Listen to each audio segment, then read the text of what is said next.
Tuba's High Score Challenge, recording on a Sunday afternoon. A game this time is Jump Bug. Trying to remember who made it. I need to remind myself of that. But it's a 1981 game, so very, very, very old school. This car which jumps. It's a funny control system in a way. You can't stop your car jumping. Your car jumps up and down, up and down, up and down. But you can jump higher or sort of hug the ground, as it were, using up and down as well. So you've got some like vertical control there. And the basic idea is just collect as many items as possible. And nearly.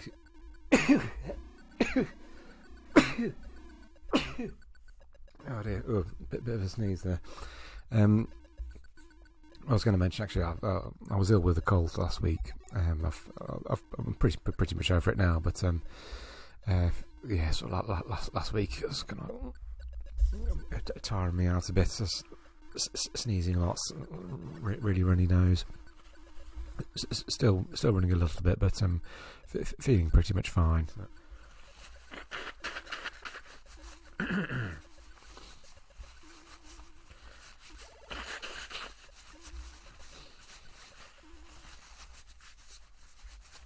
Oh dear. Right, so where was I? I think I was rabbiting on about you got to collect the items to boost your score. You can shoot stuff as well. Your car jumps up and down. You can control the vertical movement a bit. It is a bit weird though. It does take a little bit of getting used to, but it's not too bad once you do get the hang of it. And yeah, 1981. I'm trying to think of similar games from around that year. Pretty impressive for the year, I'd say. It's quite a varied game. There's sort of quite a few different bits and bobs to it. Yeah, graphics are nice and colourful. Yeah, it's scrolls and stuff. So yeah, for 1981, it's pretty impressive, really. So it's kind of like strange. I don't know if this is like officially the second level or might be the third. I'm trying to remember how it's split up, but you sort of like climb the sort of tower, as it were, there before going back to the usual sort of side scrolling.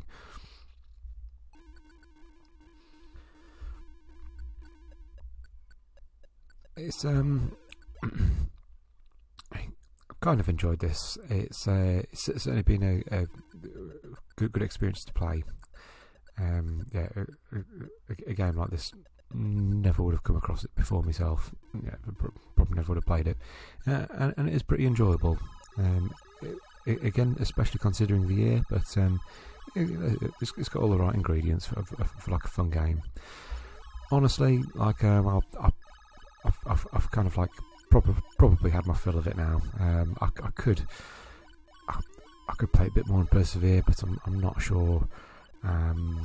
I'd probably end up. I'd rather play other games, to be honest.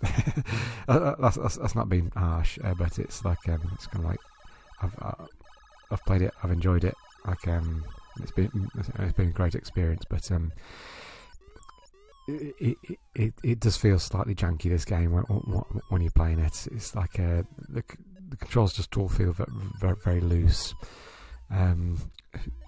But having said that, there's nothing wrong with like stuff like the collision detection and stuff. Like if you lose a life, you can always pretty much like work out where you went wrong.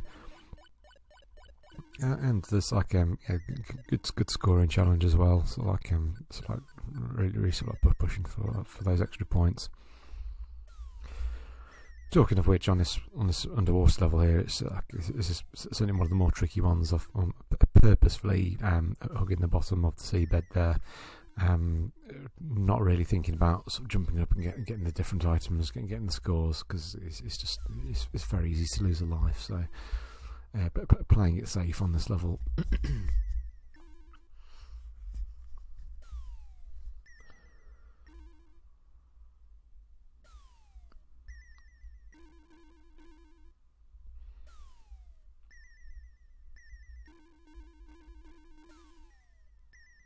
Yeah, I certainly would have been interested to see this in the arcade back in the day. It's like it has got again it is very very old school. It's got a certain charm about it. Yeah, I'll say it does have a nice charm. Yeah, I probably would have liked it. Although I think even back in the day, like the constant up and down jumping would have probably annoyed me a little bit at first. But yeah, you do get used to it.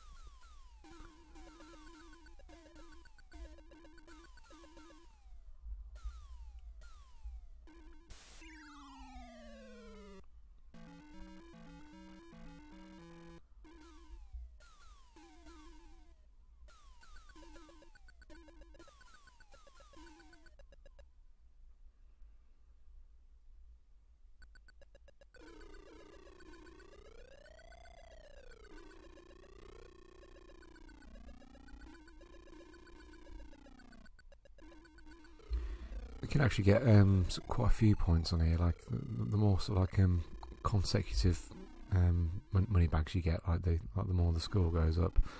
So if you get sort of like 5 or 6 in a row, then it's pretty big points really.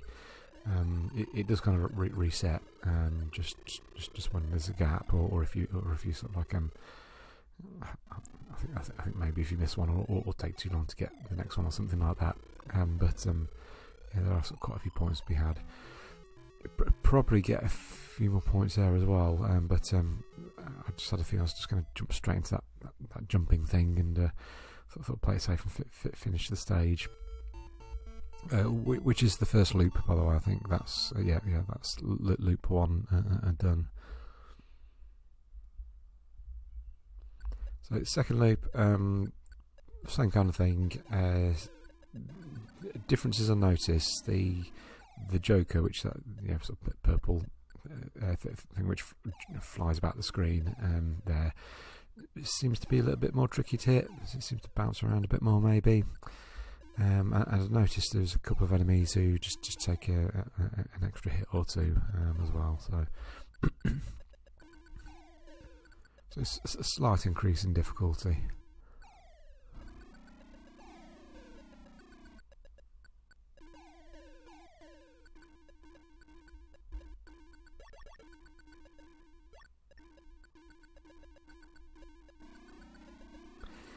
It's kind of game, I kind of would be interested just to see, because as I mentioned, I was ill last week, and it has just been really busy as well. So it's just kind of like I've not been able to sort of quite hone my runs as much as I could maybe. So I would be interested just to see sort of like how much I could score, like how far I could get, but it's kind of like it. Yeah, that's just the way it goes sometimes. And to be honest, I've probably not quite got the patience to invest much more time in it. So.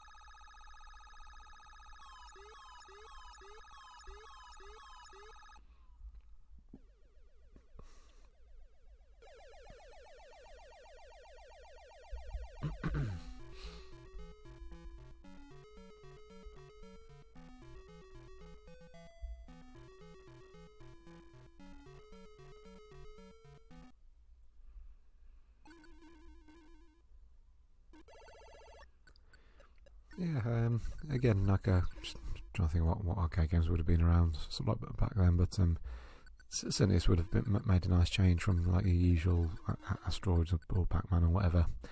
The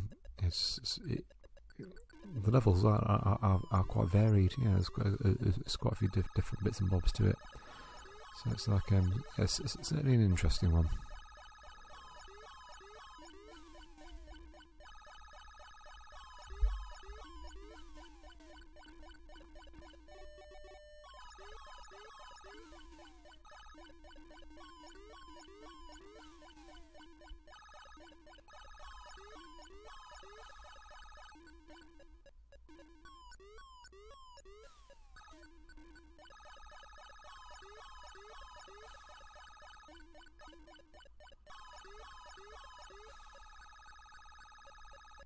Phew, that was close. Just about jumped through the gap.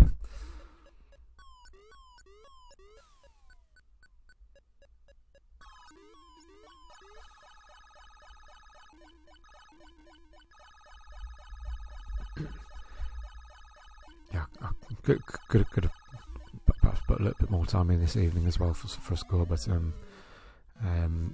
yeah, I've got a horrendous week coming up next week. Just really busy, and kind of like I was pretty pleased with my run in this on this one I've recorded here. So it's kind of like, yeah, I'll just wrap this one up and do a bit more chilling on other stuff before Monday arrives. And there's my last life, so there's my score, 71,870, and so that's my score, and bye for now.